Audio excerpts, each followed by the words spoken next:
போயிட்டு listening step test எடுத்துக்கிறீங்க அப்படின்னா அது டிஃபிகல்ட்டி அப்படின்னு ஃபீல் பண்ணக்கூடிய பல ஸ்டூடெண்ட்ஸ் இருப்பீங்க. அதுக்குமே பல ரீசன்ஸ் இருக்கலாம். இப்போ எய்தர் நீங்கள் ஓஇடி ப்ரிப்பரேஷன் ஆல்ரெடி ஸ்டார்ட் பண்ணி ப்ரிப்பேர் பண்ணிட்டு இருக்கக்கூடிய ஸ்டூடெண்டாக இருக்கலாம், இல்லை ஜஸ்ட் இப்போ தான் உங்களோட ப்ரிப்பரேஷனை ஸ்டார்ட் பண்ணியிருக்கலாம். இப்போ நீங்கள் காமனாக எக்ஸ்பீரியன்ஸ் பண்ணக்கூடிய சம் ப்ராப்ளத்துக்கான சொல்யூஷன்ஸை தான் இந்த வீடியோவில் டீட்டெயிலாக பார்க்க போகிறோம். அதுக்கு முன்னாடி நீங்கள் இந்த சேனலுக்கு புதுசு அப்படின்னா மை நேம் இஸ் வர்லின் from target nurse academy. Let's begin. இப்போ ஓஇடி லிசனிங் சப்டெஸ்ட் பொறுத்தவரையில் நீங்கள் டிஃபிகல்ட்டாக இருக்குது அப்படின்னு ஃபீல் பண்ணியிருக்கீங்க அப்படின்னு, எஸ்பெஷலி என்னதான் பண்ணாலும் எனக்கு ஸ்கோர் வர மாட்டேங்குது, என்ன பண்ணணும்னே தெரில அப்படிங்கிற கன்ஃபியூஷன்ஸ் உங்களுக்கு இருந்துச்சு அப்படின்னா, இந்த கேட்டகரியில் இந்த நிலைமையில் இருக்கக்கூடிய ஸ்டூடெண்ட்ஸ் எல்லாமே ஒரு 2 கேட்டகரிஸாக நம்ம ஸ்ப்ளிட் பண்ணிக்கலாம். ஒன்று வந்து என்னதான் ஃபோக்கஸ் பண்ணாலும் எனக்கு ஸ்கோர் வர மாட்டேங்குது அப்படின்னு இருக்கக்கூடியவங்க ஒரு கேட்டகரியாக இருந்தாங்க அப்படின்னா, அதர் சைட் என்னால் ஃபோக்கஸ் பண்ண முடியலை, நான் ஃபுல்லி டிஸ்ட்ராக்ட் ஆகிறேன் ப்ராக்டிஸ் பண்ணும்போது, இதனால் எனக்கு ஸ்கோர் வரல அப்படின்னு சொல்கிறவங்க இன்னொரு கேட்டகரியாக இருப்பாங்க. இப்போ இதில் என்னதான் ஃபோக்கஸ் பண்ணாலும் எனக்கு ஸ்கோர் வரல அப்படின்னு ஒருத்தவங்க சொல்கிறாங்க அப்படின்னா, அவங்க காமனாக ஃபேஸ் பண்ணக்கூடிய சம் ப்ராப்ளம்ஸ் என்னவா இருக்கும் அப்படின்னா, ஃபர்ஸ்ட் வந்து ஆடியோவோட ஸ்பீட், அதாவது ஆடியோவோட ஸ்பீட் அதிகமாக இருக்கிறதா ஃபீல் பண்ணுவாங்க. அதாவது ஆடியோவோட ஸ்பீடில் அவங்க என்ன சொல்கிறாங்க, அதாவது ஆடியோவில் என்ன சொல்கிறாங்க அப்படிங்கிறத அண்டர்ஸ்டாண்ட் பண்ண முடியாமல் இருக்கக்கூடியது ஃபர்ஸ்ட் ப்ராப்ளமாக இருக்கும். செகண்ட் ஒன், ஆடியோவோட ஸ்பீட் ஓகேவாக இருந்தால் கூட அந்த ஆக்சென்ட் அண்டர்ஸ்டாண்ட் பண்ணுறதுல டிஃபிகல்ட்டி இருக்கும். இப்போது ஆக்சென்ட் அப்படின்னா உங்களுக்கு தெரியும்னு நினைக்கிறேன். தெரியாதவங்களுக்கு இப்போ தமிழ்லேயே நம்ம எடுத்துக்கிறோம் அப்படின்னா, ஒரு வேர்டை டிஃப்ரெண்ட் பிளேஸில் நம்ம டிஃப்ரெண்ட் வேஸில் சொல்லுவோம். டசன்ட் மீன் தட் அந்த வேர்டை அந்த பிளேஸில் சொல்கிறது தப்பு அப்படின்னு அர்த்தம் இல்லை, அவங்களுக்கு அது கரெக்டு. அதே மாதிரி தான் இப்போ இங்கிலீஷில் ஒரு வேர்டை எடுத்துக்கிறீங்க அப்படின்னா, யூஎஸ் அதாவது அமெரிக்காவில் ஒரு மாதிரி சொல்லுவாங்க, அதே இது யூகேல ஒரு மாதிரி சொல்லுவாங்க. இப்போது இது பேசிஸில் நிறைய ஆக்சன்ஸ் இருக்குது. ஸோ இந்த ஆக்சன்ட் அண்டர்ஸ்டாண்ட் பண்ணுறதுல ப்ராப்ளம் இருக்கும். ஃபார் எக்ஸாம்பிள், வாட்டர் அப்படிங்கிறத அமெரிக்கன் இங்கிலீஷில் சொல்லும்போது ஆர் நம்ம ப்ரொனவுன்ஸ் பண்ணி சொல்லுவோம். அதே இது பிரிட்டிஷ் இங்கிலீஷில் சொல்கிறோம் அப்படின்னா ஆர் இருக்காது, வாட்டர் அவ்வளோதான் சொல்கிறதா இருக்கும். ஸோ இந்த மாதிரி டிஃப்ரென்ஸ் வரும்போதும் அந்த வேர்டோட எக்ஸாக்ட் மீனிங் என்னன்னா அவங்க என்ன சொல்கிறாங்க அப்படிங்கிறத ரெக்கக்னைஸ் பண்ணுறதுலேயே அவங்களுக்கு ப்ராப்ளம் இருக்கும். ஸோ தட் லிசனிங்கில் ஆன்சர்ஸ் ஐடென்டிஃபை பண்ணுறதுல டிஃபிகல்ட்டிஸ் இருக்கலாம். தேர்ட் ப்ராப்ளம் என்னவா இருக்கும் அப்படின்னா வொக்காபுலரி. அதாவது இங்கே பேசிக்காக வேர்ட்ஸோட மீனிங் தெரியலை, இல்லை சென்டென்சஸோட மீனிங் தெரியலை, இல்லை சென்டென்ஸோட ஒரு பார்ட் அதாவது ஃப்ரேசஸ் இல்லைனா இடியம்ஸோட மீனிங்ஸ் தெரியலை, இல்லை என்னால் அவங்களோட நேட்டிவ் எக்ஸ்பிரஷன்ஸ் ப்ராப்பராக ஐடென்டிஃபை பண்ண முடியலை. நேட்டிவ் எக்ஸ்பிரஷன்ஸ் அப்படின்னு வேறு எதுவும் இல்லை. வாண்ட் டு அப்படிங்கிறத அவங்க காமனாக சொல்லும்போது வானா அப்படின்னு சொல்லுவாங்க. ஸோ இப்போ ஃபஸ்ட்டு நீங்கள் பண்ணும்போது இதை உங்களால் ப்ராப்பராக ரெக்கக்னைஸ் பண்ண முடியாமல் இருந்தால் கூட லிசனிங்கில் நீங்கள் டிஃபிகல்ட்டிஸ் ஃபேஸ் பண்ணுவீங்க. எஸ்பெஷலி வேர்ட்ஸோட மீனிங் தெரிஞ்சுக்க வேண்டியது, and then phrasal verbs, idioms and phrases, then native expressions, இதெல்லாமே காமனாக தெரிஞ்சிருக்க வேண்டியது உங்களுக்கு. சப்போஸ் இது நீங்கள் தெரியலை, ஃபஸ்ட் டைம் நீங்கள் லிசனிங் பண்ணுறீங்க, இல்லைனா நீங்கள் இதை சரி பண்ணுறதுக்கு எந்த மெஷர்ஸுமே எடுக்காமல் கண்டினியூஸாக ப்ராக்டிஸ் பண்ணும்போதும் உங்களுக்கு இதில் ப்ராப்ளம்ஸ் அப்படிங்கிறது இருக்கும். இப்போது இந்த மாதிரி ப்ராப்ளம்ஸ் நீங்கள் ஃபேஸ் பண்ணுறீங்க அப்படின்னா அதுக்காக இருக்கக்கூடிய ஒரு முக்கியமான சொல்யூஷன் என்ன அப்படின்னா, ஸ்கிரிப்டை யூஸ் பண்ணுறது. அதாவது லிசனிங் பொறுத்தவரையில் அதோட ஸ்கிரிப்டை எப்படி எடுக்கணும் அப்படிங்கிறத நம்ம லாஸ்ட்டில் பார்ப்போம். அதுக்கு முன்னாடி இந்த ஸ்கிரிப்டை யூஸ் பண்ணுறதுனால என்னென்ன பெனிஃபிட் இருக்குது, இந்த ப்ராப்ளம்ஸ் எல்லாம் எப்படியெல்லாம் சால்வ் பண்ணலான்னு பார்த்தோம் அப்படின்னா, நான் ஆல்ரெடி சொல்லிட்டேன், ஸ்பீடு அதிகமாக இருக்கிறதா ஃபீல் பண்ணக்கூடிய ஸ்டூடெண்ட்ஸ் எதனால் அப்படி ஃபீல் பண்ணுறாங்க அப்படின்னா, பேசிக்காக லிசனிங் சப்டெஸ்ட் பொறுத்தவரையில் நம்ம ஒரு வேர்டை எடுத்துக்கிறோம் அப்படின்னா, வேர்ட் அப்படிங்கிறது குரூப் ஆஃப் லெட்டர்ஸோட சவுண்ட்ஸ் தான். அந்த சவுண்டை நம்ம ப்ராப்பராக ரெக்கக்னைஸ் பண்ணும்போது நமக்கு தெரியும் இது இந்த வேர்டை தான் சொல்கிறாங்க. அந்த வேர்டோட மீனிங் தெரிஞ்சிருந்துச்சு அப்படின்னா ஃபர்தராக அதை நம்மளால் ப்ராப்பராக அண்டர்ஸ்டாண்ட் பண்ணிக்க முடியும். அண்டர்ஸ்டாண்ட் பண்ணிக்கிட்டோம் அப்படின்னா நம்மளால் ஆன்சர் பண்ண முடியும். இப்போ அவங்க ரொம்ப அதிக வேகத்தில் சொல்கிறது மாதிரி நீங்கள் ஃபீல் பண்ணுறீங்க அப்படி, எஸ்பெஷலி நீங்கள் புதுசாக ஸ்டார்ட் பண்ணும்போது இந்த ஃபீலிங்ஸ் இருக்கும். உங்களுக்கு லிசனிங் ஹேபிட் அப்படின்னு ஒன்று இல்லை அப்படின்னா, ஸோ அப்போது அந்த ஸ்பீட் அதிகமாக இருக்கிறத ஃபீல் பண்ணும்போது உங்களுக்கு அவங்க என்ன வேர்டு சொல்கிறாங்கிறத அண்டர்ஸ்டாண்ட் பண்ணிக்க முடியாதா? ஸோ நீங்கள் ஃபஸ்ட் டைம் பண்ணதுக்கப்புறமா ஆன்சர்ஸ் ரீசெக் பண்ணும்போது எக்ஸாக்டாக இந்த ஸ்கிரிப்டை வச்சு செக் பண்ணுறீங்க அப்படின்னா அவங்க என்னென்ன வேர்ட் சொல்லியிருக்காங்க அப்படின்னு உங்களுக்கு தெரியும். பேசிக்காக ஸ்கிரிப்ட் அப்படிங்கிறது இட்ஸ் லைக் டூயிங் ரீடிங். எக்ஸாக்டாக அவங்க என்னென்னு சொல்கிறாங்களோ எல்லாமே அந்த ஸ்கிரிப்டில் இருக்கும். ஒரு முறை ரீட் பண்ணாலே உங்களுக்கு அண்டர்ஸ்டாண்ட் ஆகுறது மாதிரி இருக்கும், ரைட்டா?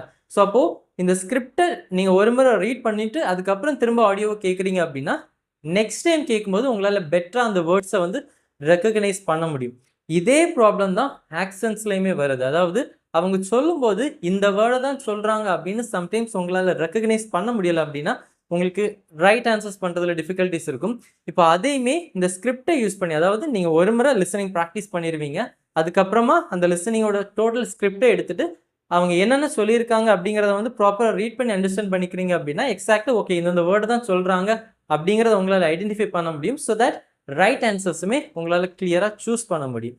இப்போ ஃபைனலாக இந்த வேர்ட்ஸ், ஃப்ரேசல் வேர்ப்ஸ், நேட்டிவ் எக்ஸ்பிரஷன்ஸோட மீனிங்கை அண்டர்ஸ்டாண்ட் பண்ணுறதுக்கும் ஈவன் நீங்கள் அதை ஐடென்டிஃபை பண்ணுறதுக்குமே ஃபர்ஸ்ட் வந்து இந்த ஸ்கிரிப்டை நீங்கள் யூஸ் பண்ணிக்கலாம். அதாவது அதோட ஸ்பெல்லிங்காக இருக்கட்டும், அந்த வேர்டை எக்ஸாக்டாக ஐடென்டிஃபை பண்ணுறதா இருக்கட்டும், ஸ்கிரிப்டை வச்சுட்டு, அதாவது as usual again I'm repeating, first வந்து லிசனிங் ப்ராக்டிஸ் பண்ணிடுவீங்க.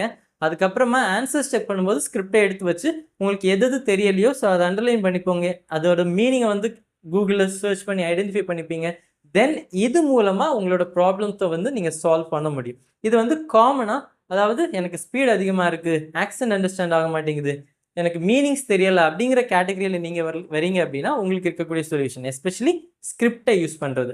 இதுக்கப்புறம் இருக்கக்கூடிய ஒரு ப்ராப்ளம் என்ன அப்படின்னா, எனக்கு எல்லாமே புரியுது, நான் ஆன்சர்ஸ் எழுதும்போது எய்தர் என்னால் எழுத முடியலை, இல்லை நான் எழுதக்கூடிய ஆன்சர்ஸ் தப்பாக இருக்குது. ஆல்வேஸ் எழுத முடியலை அப்படின்னா நீங்கள் ஒரு விஷயம் ஞாபகத்தில் வச்சுருக்கணும், sometimes unofficial practice materials practice பண்ணும்போது இந்த ப்ராப்ளம்ஸ் உங்களுக்கு இருக்கும். அதாவது எக்ஸாக்டாக இப்போ 3-4 வேர்ட்ஸ் எல்லாம் அன்அஃபிஷியல் ப்ராக்டிஸ் மெட்டீரியல்ஸில் இருந்துச்சுன்னா அது உங்களால் எழுத முடியாது. பட் அஃபிஷியல் ஆன்சர்ஸ் எடுத்து பார்த்தீங்க அப்படின்னா எப்போவுமே உங்களால் ஐடென்டிஃபை பண்ண முடியாது. அதாவது மேக்ஸிமம் 2 to 3 வேர்ட்ஸ் தான் அதில் வந்து ஆன்சர்ஸாக ப்ரொவைட் பண்ணுறதா இருக்கும். 3 வேர்ட்ஸ் எல்லாம் ரேர். யூஸ்வலாக 1 or 2 வேர்ட்ஸில் தான் ஆன்சர்ஸ் வர்றதா இருக்கும்.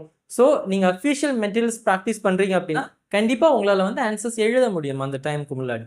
அண்ட் தென் செகண்ட் ப்ராப்ளம் என்னென்னா, நான் எழுதக்கூடிய ஆன்சர்ஸ் வந்து தப்பாக இருக்குது. அதாவது எதர் நான் எக்ஸ்ட்ரா ஏதாவது அது கூட சேர்த்து எழுதிடுறேன், இல்லைனா தேவையானதை எழுதாமல் விட்டுடுறேன் அப்படிங்கிற கேட்டகரியில் இருந்தீங்க அப்படின்னா நீங்கள் எப்போவுமே செக் பண்ண வேண்டியது, இப்போது இங்கேயுமே ஒரு விஷயம் தெரிஞ்சுக்கணும், கொஸ்டினில் இருக்கக்கூடியது அப்படியே அவங்க ஆடியோவில் சொல்ல மாட்டாங்க. அதோட சினானிமஸ் ஃபார்ம் தான் உங்களுக்கு கொஸ்டினாக கொடுத்துருப்பாங்க.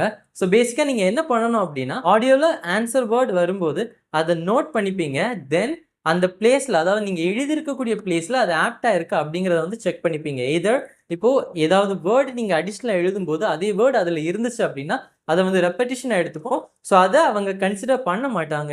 ஸோ அதனால் இதை நீங்கள் மைண்டில் வச்சுப்பீங்க. அதாவது சிம்பிளாக சொல்லணும் அப்படின்னா, ஒரு ஆன்சரை எழுதும்போது அது நீங்கள் இப்போ சென்டென்ஸாக சொல்லும்போது அது ப்ராப்பராக அந்த பிளேஸில் அந்த ஆன்சர் ஆப்ஷன் அதில் மேட்ச் ஆகணும். That's all. இதுக்கப்புறம் நீங்கள் செகண்ட் கேட்டகரியில் வரீங்க அப்படின்னா, அதாவது என்னால் ஃபோக்கஸ் பண்ண முடியலை, டிஸ்ட்ராக்ஷனாக இருக்குது. இப்போ டிஸ்ட்ராக்ஷன் அப்படின்னா இப்போ ஃபேமிலி ப்ராப்ளம் இருக்கலாம், அதனால் லிசனிங் பண்ணும்போது டிஸ்ட்ராக்டட் ஆகக்கூடிய ஸ்டூடெண்ட்ஸ் இருப்பாங்க. இல்லை லிசனிங் பண்ணிகிட்டு இருக்கும்போது ஏதோ ஒருத்தங்க வருவாங்க திடீர்னு, லைக் யாராவது ஒரு பர்சன் கிராஸ் ஆகுறாங்க அப்படின்னா அதனால் டிஸ்ட்ராக்ட் ஆவீங்க. இது எல்லாமே ப்ராக்டிஸ் மூலமாக உங்களால் எலிமினேட் பண்ண முடியும். சிம்பிளாக ஒரு விஷயம் ஞாபகத்தில் வச்சுக்கோங்க, அதாவது நீங்கள் லிசனிங் ப்ராக்டிஸ் பண்ணும்போது அந்த மொமெண்ட்டில் நீங்கள் என்ன கேட்குறீங்களோ, இல்லைன்னா அந்த மொமெண்ட்டில் உங்களோட கம்ப்ளீட் அட்டென்ஷனையுமே அந்த ஆடியோவில் ப்ரொவைட் பண்ணீங்க அப்படின்னா ஈஸியாக உங்களால் ஃபோக்கஸ் பண்ண முடியும். ஈவன் நீங்கள் இனிஷியலாக ப்ராப்ளம்ஸ் ஃபேஸ் பண்ணால் கூட. இப்போது காமனாக நீங்கள் ஃபேஸ் பண்ணக்கூடிய ப்ராப்ளம்ஸ் எல்லாமே இதில் வந்திருக்கும். இதில் சொல்லாத இன்னொரு விஷயம் என்ன அப்படின்னா, இப்போ ஃபஸ்ட்டு நான் சொல்லியிருந்தேன், நீங்கள் லிசனிங்கில் சம் ப்ராப்ளம்ஸ் ஃபேஸ் பண்ணும்போது ஸ்கிரிப்ட் யூஸ் பண்ணி அதோட ஆன்சர்ஸை ரைட்டாக ஐடென்டிஃபை பண்ணிப்பீங்க. அண்ட் தென் ஸ்டில் அந்தந்த ப்ராப்ளத்தை சார்ட் அவுட் பண்ணுறதுக்கு அது ஹெல்ப்ஃபுல்லாக இருக்கும் அப்படின்னு. But at the same time அதில் ஒரு ட்ராபேக்குமே இருக்குது. நிறைய பேர் என்ன பண்ணிடுறீங்க அப்படின்னா, இப்போ ஸ்கிரிப்டை எடுத்து வச்சுட்டு ஆன்சரை வந்து அதில் ஐடென்டிஃபை பண்ணிடுறீங்க. இப்போ ஃபஸ்ட்டு லிசனிங் பண்ணிடுறீங்க, தென் ஸ்கிரிப்டை எடுக்கிறீங்க, அதில் ஆன்சர்ஸ் ஐடென்டிஃபை பண்ணிடுறீங்க. அதுக்கப்புறமா அந்த ஸ்கிரிப்டை வச்சுட்டு நீங்கள் அடுத்த லிசனிங் பண்ணும்போது இதே மாதிரி, அதாவது ஸ்கிரிப்டில் உங்களுக்கு ஒரு ஸ்கோர் வந்திருக்குல்ல, அதே ஸ்கோர் அங்கே வருமானு கேட்டால் வராது. எப்போவுமே இங்கேயுமே ஒரு விஷயம் நீங்கள் ஞாபகத்தில் வச்சுருக்கணும், ஒரு ஸ்கில்லை நம்ம எப்படி ப்ராக்டிஸ் பண்ணுறோமோ அப்படி தான் நமக்கு டெவலப் பண்ண முடியும். எக்ஸாம்பிளாக ரீடிங்கை ரீட் பண்ணி டெவலப் பண்ணிக்கலாம், ஸ்பீக்கிங்கை ஸ்பீக் பண்ணி டெவலப் பண்ணிக்கலாம். ஸோ அது மாதிரி லிசனிங் இம்ப்ரூவ்மெண்ட் ஆகணும் அப்படின்னா எக்ஸாக்டாக நீங்கள் லேக் ஆகக்கூடிய பிளேஸை ஐடென்டிஃபை பண்ணுறதுக்கு இந்த ஸ்கிரிப்ட் அப்படிங்கிறது உங்களுக்கு ஹெல்ப்ஃபுல்லாக இருக்கும். But at the same time நீங்கள் ஒரு முறை ஸ்கிரிப்டில் ஐடென்டிஃபை பண்ணதுக்கப்புறமா கண்டிப்பாக அது திரும்ப கேட்டு பார்ப்பீங்க. ஸோ தட் ஸ்கிரிப்டில் நீங்கள் ரீட் பண்ணது எல்லாமே உங்களுக்கு ஆடியோவில் ரெக்கக்னைஸ் பண்ண முடியும். தென் நெக்ஸ்ட்டு நீங்கள் அப்படியே கண்டினியூஸாக ப்ராக்டிஸ் பண்ணுறீங்க அப்படின்னா இதையுமே உங்களால் ஓவர் கம் பண்ண முடியும். ஸோ இப்போது நீங்கள் ஃபேஸ் பண்ணக்கூடிய சம் ப்ராப்ளம்ஸுக்கு எல்லாத்துக்குமே நம்ம சொல்யூஷன்ஸ் பார்த்துருப்போம். இன்றைக்கி இவ்வளோ தான். அதுக்கு முன்னாடி, if you want to know more about the courses that we offer at Target Nurse Academy, do contact this number. See you soon in the next video. Bye-bye.